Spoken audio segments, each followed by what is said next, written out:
오늘도 기도의 자리에 나오신 성도님들 환영하고 축복합니다. 사도신경으로 우리의 신앙을 고백하겠습니다. 전능하사 천지를 만드신 하나님 아버지를 내가 믿사오며 그 외아들 우리 주 예수 그리스도를 믿사오니 이는 성령으로 잉태하사 동정녀 마리아에게 나시고 본디오 빌라도에게 고난을 받으사 십자가에 못 박혀 죽으시고 장사한 지 사흘 만에 죽은 자 가운데서 다시 살아나시며 하늘에 오르사 전능하신 하나님 우편에 앉아 계시다가 저리로서 산자와 죽은 자를 심판하러 오시리라. 성령을 믿사오며 거룩한 공회와 성도가 서로 교통하는 것과 죄를 사하여 주시는 것과 몸이 다시 사는 것과 영원히 사는 것을 믿사옵나이다. 아멘. 찬송가 304장 찬송하시겠습니다.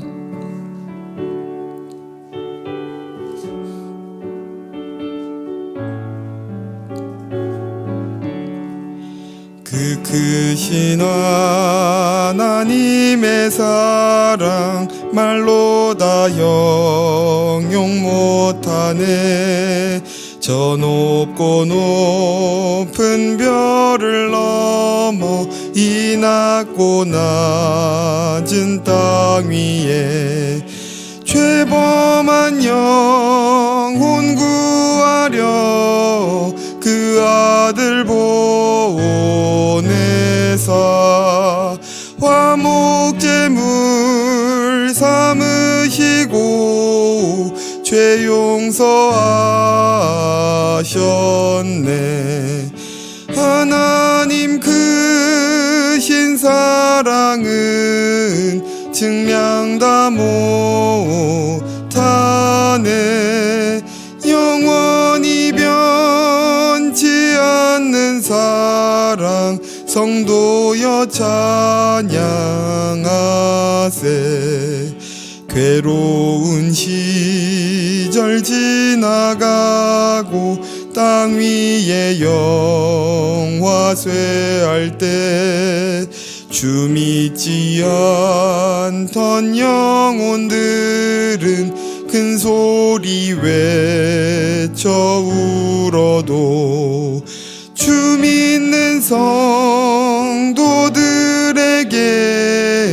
큰 사랑 베푸사 우리의 죄 사했으니 그 은혜 잊을까.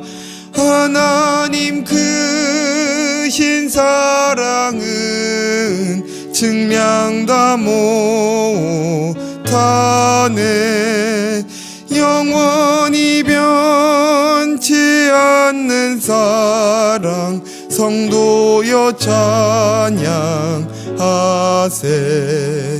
하늘을 두루마리 삼고 바다를 먹물 삼아도 한없는 하나님의 사랑 다 기록할 수 없겠네. 하나님의 크신 사랑 그 어찌 다 쓸까. 저 하늘 높이 쌓아도 채우지 못하리. 하나님 크신 사랑은 증명 다 못하네. 영원히 변치 않는 사랑 성도여 찬양하세. 아멘. 오늘 우리에게 주신 하나님의 말씀은 마가복음 2장 1절에서 12절 말씀입니다. 마가복음 2장 1절에서 12절 말씀입니다. 한 절씩 교독하시겠습니다.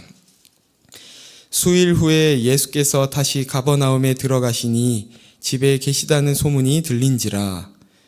많은 사람이 모여서 문 앞까지도 들어설 자리가 없게 되었는데 예수께서 그들에게 도를 말씀하시더니 사람들이 한 중풍병자를 네 사람에게 메워 가지고 예수께로 올세 무리들 때문에 예수께 데려갈 수 없으므로 그 계신 곳에 지붕을 뜯어 구멍을 내고 중풍병자가 누운 상을 달아내리니 예수께서 그들의 믿음을 보시고 중풍병자에게 이르시되 작은 자야 내 죄사함을 받았느니라 하시니 어떤 서기관들이 거기 앉아서 마음에 생각하기를 이 사람이 어찌 이렇게 말하는가 신성모독이로다 오직 하나님 한 분 외에는 누가 능히 죄를 사하겠느냐 그들이 속으로 이렇게 생각하는 줄을 예수께서 곧 중심에 아시고 이르시되 어찌하여 이것을 마음에 생각하느냐 중풍병자에게 내 죄사함을 받았느니라 하는 말과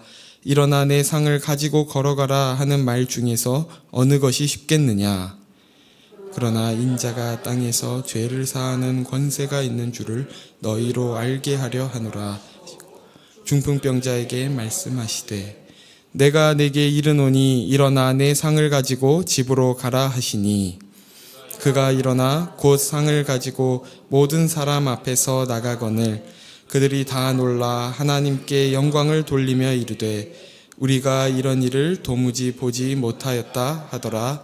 아멘. 지난 시간 예수님께 나아온 한 나병 환자에게 예수님께서 손을 대심으로 그를 깨끗하게 하신 이야기를 살펴보았습니다. 여기서 깨끗하게 하신다는 것은 그저 나병 환자의 육체적 고통만 해결해 주시는 것이 아니라 사회적인 고통, 무엇보다 하나님과 단절된 영혼의 고통을 해결해 주신다는 차원에서의 표현이었는데요.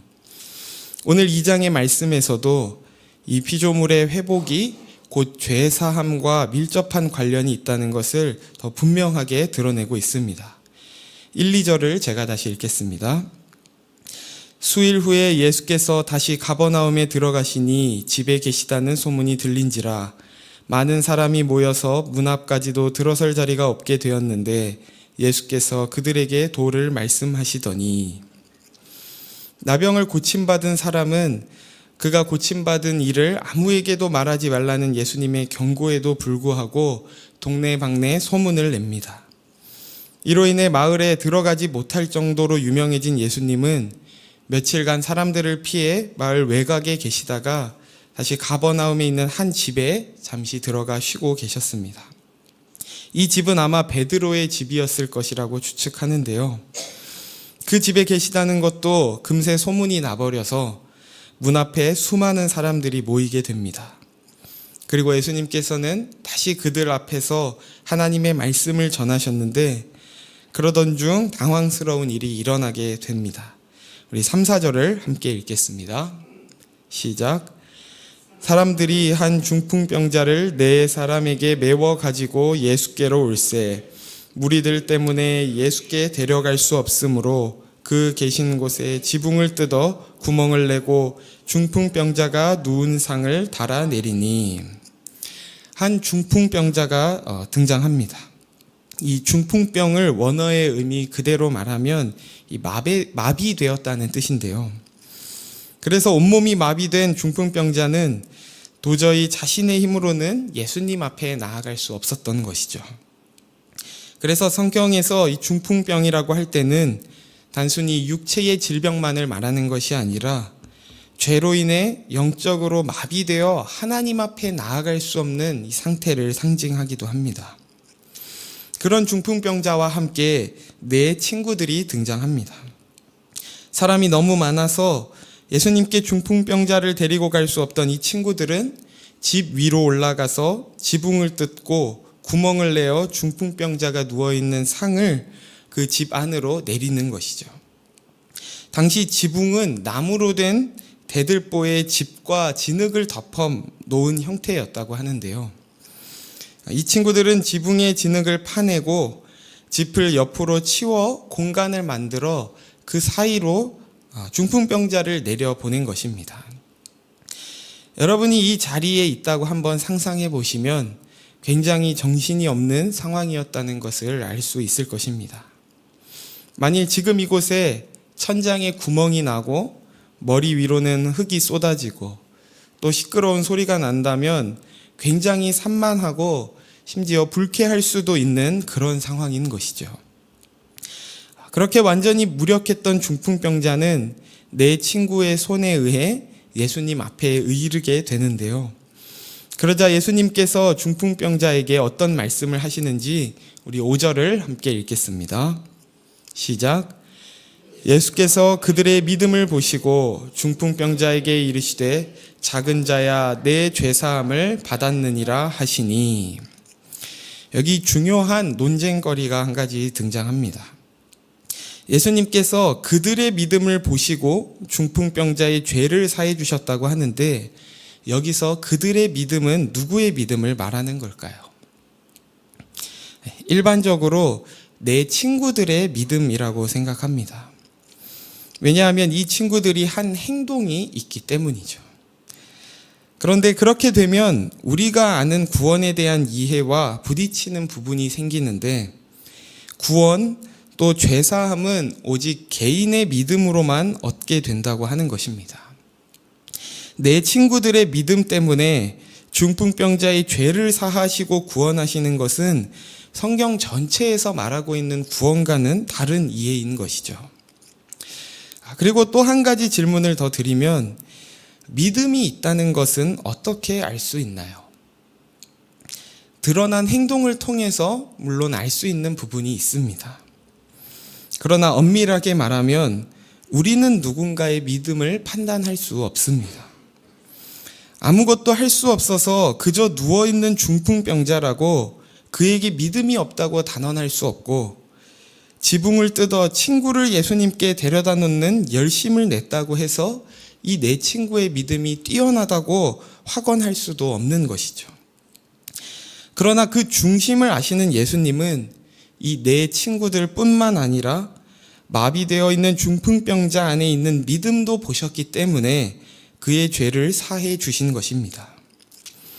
물론 그렇다고 해서 공동체의 믿음이 의미 없다고 말하는 것은 아닙니다. 믿음이 있으나 아무 행동도 취할 수 없는 이 중풍병자를 예수님께로 데리고 간 내 친구의 헌신은 굉장히 중요한 역할을 했습니다. 그러나 그렇다고 해서 친구들의 대단한 열심과 헌신 때문에 중풍병자의 죄를 사해 주신 것은 아니며 이 사건의 본질을 보면 그들이 예수님을 찾아온 것 같지만 사실은 예수님의 은혜가 그들을 찾았고 그들의 믿음을 발견했고 그의 죄를 용서해 주신 것입니다. 그런데 이 중풍병자나 그의 친구들이나 그 주변에 있는 사람들까지 모두 예수님께서 이 중풍병자의 병을 고쳐주실 것을 기대했습니다. 그런데 예수님께서는 내가 죄사함을 받았다라고 하시는 것이죠. 이때 중풍병자와 친구들의 마음은 어땠을까요? 마냥 이들이 기뻤을까요? 이들이 기대했던 것은 병을 고침받는 것이었습니다. 그러나 예수님께서는 그런 이들에게 너희에게 진짜 필요한 것은 병을 고치는 것이 아니라 너희의 죄를 용서받고 하나님과 올바른 관계를 맺는 것이라고 말씀하시는 것이죠. 만일 예수님께서 병만 고쳐주셨다고 생각하면 어떨까요?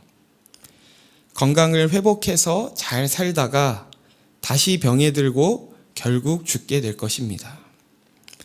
우리가 기대하는 구원, 우리가 생각하는 만족은 대부분 이와 같습니다. 결국은 그 모든 고통의 근원인 죄의 문제를 해결받지 않고는 다 임시 방편에 불과하다는 것이죠.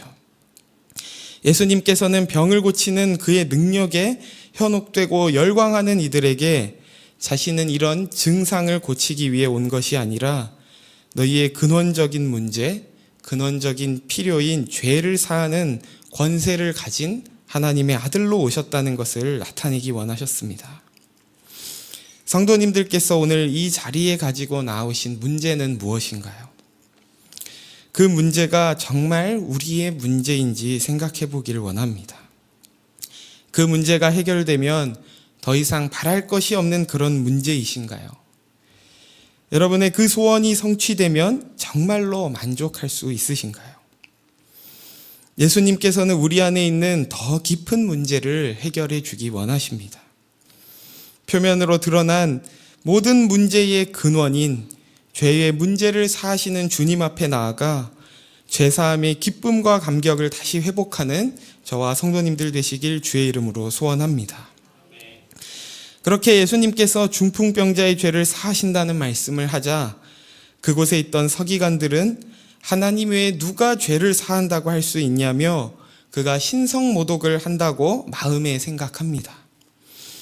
그러나 예수님께서는 그 마음을 간파하시고 이런 질문을 던지시는데요. 우리 9절을 함께 읽겠습니다. 시작. 중풍병자에게 내 죄사함을 받았느니라 하는 말과 일어나 내 상을 가지고 걸어가라 하는 말 중에서 어느 것이 쉽겠느냐. 예수님은 서기관들에게 내 죄사함을 받았느니라 라고 하는 말과 일어나 내 상을 가지고 걸어가라 하는 말 중에 어느 것이 더 쉽겠느냐라는 수수께끼를 던지십니다. 여러분은 이 질문에 뭐라고 답하시겠습니까? 사실 이 질문은 쉽지 않은 질문인데요. 표면적으로 이 질문을 이해한다면 내 죄사함을 받았다고 말하는 것은 눈에 보이는 증거가 필요하지 않으니 쉽게 할 수 있는 말입니다. 반면 내 상을 가지고 걸어가라는 말은 그 결과가 눈으로 나타나야 하는 것이기 때문에 더 어려운 것이죠. 그래서 어떻게 말하는 것이 더 쉽냐고 할 때는 내 죄사함을 받았느니라 라고 하는 것이 더 쉽다고 할 수 있습니다. 그러나 이 말씀을 조금 더 깊게 보고 예수님께서 정말 의도하신 것을 생각해 보면 단순히 그렇게 말만 하는 것이 아니라 실제로 병을 고치고 죄를 사하는 권세가 있다는 것을 보여주시기 위함이었습니다. 당시 병을 고치는 기적은 예수님이 아니더라도 여러 선지자들도 종종 행하던 일이었습니다. 그러나 그 어떤 선지자도 자신의 권한으로 죄를 사한다고 하는 선지자는 없었습니다. 다시 말하면 내 상을 가지고 걸으라는 말은 선지자들도 할 수 있는 말이었지만 내 죄를 사한다는 말은 오직 신만이 할 수 있는 말인 것이죠. 질문을 다시 바꿔서 그렇다면 병을 고치는 것과 죄를 사하는 일 중에 무엇이 예수님께 더 어려운 일이었을까요? 물론 둘 다 쉽다라고 답할 수도 있겠지만 마가복음 1장에 예수님께서 귀신을 쫓고 병을 고치시는 사역을 할 때는 그 누구도 예수님을 대적하는 자가 없었습니다. 모두가 환호하고 기뻐하고 예수님을 쫓았던 것이죠.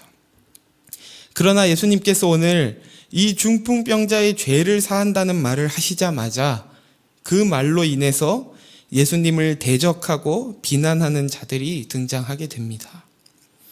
그리고 그것이 쌓여 결국 십자가를 지게 되는 것이죠. 예수님께서 병을 고치시는 것은 그저 그의 능력만 사용하면 됐지만 죄를 사하기 위해서는 그가 죽으셔야 했습니다. 우리에게 더 큰 선을 행하시기 위해 그분은 더 어려운 고난의 길을 걸으신 것입니다. 그리고 예수님은 10절에 이렇게 말씀하십니다. 그러나 인자가 땅에서 죄를 사하는 권세가 있는 줄을 너희로 알게 하려 하노라 하시고 중풍병자에게 말씀하시되, 예수님은 자신을 인자라고 표현하십니다. 이 인자라는 호칭은 사실 굉장히 어려운 표현인데요. 간단하게 말하면 하나님의 아들로 참 신이신 동시에 우리와 같은 참 인간으로 오셔서 고난받는 종임을 드러내시기 위해 사용하는 호칭입니다. 다시 말하면 우리 죄의 문제를 해결하시기 위해서 신이신 그분께서 우리와 같은 육신을 입고 낮은 이 땅에 찾아오셨다는 것이죠. 죄의 문제 앞에서 우리는 때로 다른 사람들도 다 짓는 죄라고 하며 정당화하기도 하고 다른 선행을 베푸는 것으로 죄책감을 덜고자 하기도 합니다. 죄의 문제를 인정하고 돌이키는 것이 너무 불편하고 어려우니 그 죄를 직시하기보단 누군가를 탓하거나 당장 나를 안심시켜줄 세상의 어떤 것들을 쫓기도 하는 것이죠. 그러나 아무리 우리가 죄를 감추려 발버둥치고 애써도 우리의 힘으로는 결코 죄의 문제를 해결할 수 없음을 기억하길 원합니다. 오직 죄를 사하시는 권세가 있으시며 그 죄를 사하시기 위해 육신을 입고 이 땅에 오신 예수 그리스도께 나아가 죄 사함의 은혜를 누리시는 저와 여러분 되기를 소원합니다. 우리 마지막으로 11절과 12절을 함께 읽겠습니다. 시작. 내가 내게 이르노니 일어나 내 상을 가지고 집으로 가라 하시니 그가 일어나 곧 상을 가지고 모든 사람 앞에서 나가거늘 그들이 다 놀라 하나님께 영광을 돌리며 이르되 우리가 이런 일을 도무지 보지 못하였다 하더라. 예수님은 중풍병자의 죄만 사해 주신 것이 아니라 육신의 병도 고쳐 주십니다. 주님께서 영적인 문제, 즉 하나님과의 관계를 깨뜨린 죄의 문제를 해결해 주실 뿐 아니라 육적인 문제, 창조하신 원래의 모습 또한 회복시켜 주시는 것이죠. 때로 우리는 하나님께서 마치 영적인 문제에만 관심이 있으시고 육적인 문제에는 관심이 없으신 것처럼 생각하곤 합니다. 그러나 그분은 영과 육의 세계를 모두 주관하시고 다스리시는 창조주이자 구원자이신 줄 믿으시기 바랍니다. 그런 우리에게 주신 복된 약속의 말씀을 한 가지 읽고 우리 말씀을 맺으려 하는데요. 로마서 8장 32절을 함께 읽겠습니다. 시작. 자기 아들을 아끼지 아니하시고 우리 모든 사람을 위하여 내주신 이가 어찌 그 아들과 함께 모든 것을 우리에게 주시지 아니하겠느냐. 가장 소중한 자기 아들을 아끼지 않으신 아버지 하나님 앞에 성도님들의 필요한 모든 것을 기쁨으로 구하시기 바랍니다.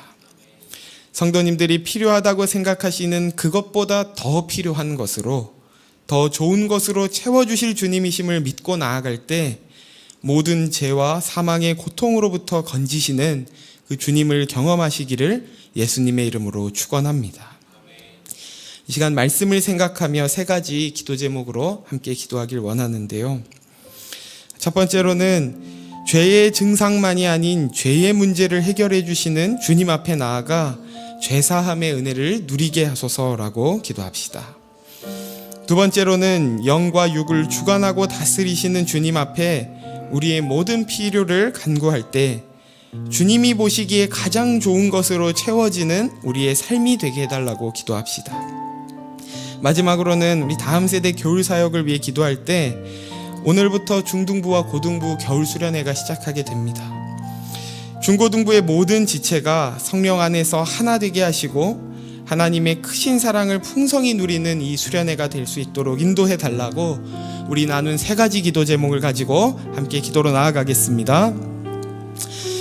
하나님 아버지 감사합니다. 오늘도 우리를 이 자리에 부르셔서 주께서 우리의 죄를 사하시고 우리의 영혼을 구원하시는 분이심을 깨닫게 하시니 감사합니다.